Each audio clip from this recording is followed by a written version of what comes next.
The new water and sewage treatment plants are critical for our community.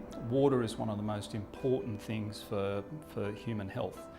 So to have high quality treatment in these new facilities is critical for the health and wellbeing of our communities. We've undertaken over $100 million worth of projects to secure our water future.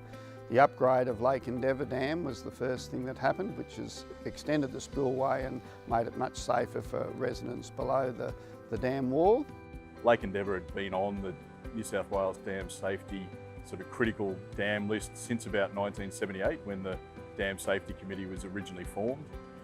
The real drive for that was to ensure that that infrastructure would be solid and would be able to remain in place in perpetuity.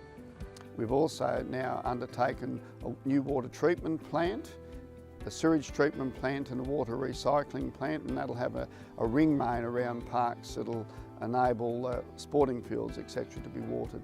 A new water treatment plant in line with an overall philosophy about securing water supplies for the existing town plus catering for future growth in the near to long-term future was one of the key drivers for the water treatment plant. So really the driver for the new STP was to upgrade the treatment ability of the plant as well as then again cater for future expansion or growth for the town so that we can again rapidly expand the size of the plant if we need be using that newer technology. One of the things we're really proud about this project is the level of local procurement. One of the things as a council that we always like to promote is using our local businesses and contractors. So we really set ourselves a hard target on this. A large focus on this project has been to use the local community and local engagement. I think what also that brings to the tier one contractor actually I think brings these local contractors up to a different level of contracting, allows them further opportunities as more business moves to the regional areas. They have now been exposed and involved in these type of projects. They've taken that opportunity to increase their level and their skills to get to that tier one level of contracting. $45 million came back into the local businesses. There were 67 local businesses that got the ability to work with that contractor and earn money and bring it back into the community. There was a lot more focus on training both our staff and local contractors. And this started through the procurement process because that's where the focus did have to start in engaging the local contractors to be more focused on the sustainability requirements to gather the ISCA rating.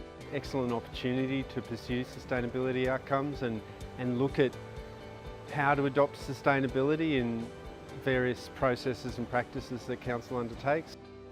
It's very innovative within our local government space and even with the water and sewer industry across the country there has been only a handful of large projects like these that have actually been rated under the Infrastructure Sustainability Council's rating for these types of projects. And to be able to get that excellent rating within that ISCA framework, it really means putting in the effort from the front end, starting with the design and designing them so that they can be built efficiently and effectively so that we're conserving resources, minimising waste outputs, and then at the back end when we're then operating the plants, we're actually operating them in the most efficient way as possible. That's been an amazing output of a new sewage treatment plant. They haven't just taken the old plant and upgraded it, they've added a whole advanced water recycling facility to it, which has far-reaching environmental benefits for groundwater and soil and for the community who use that water output.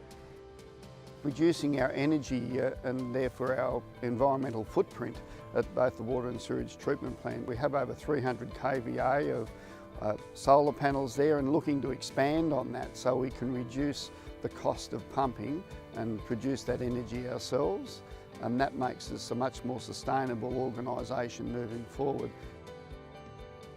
We choose to be a sustainable council. We like to work in harmony with the environment, but it also is least cost for our community. If we design these facilities so that they have the least impact both at a social level, environmental, community, cost-wise, that's sustainable in our terms, and that's important for our community, so it's important for us.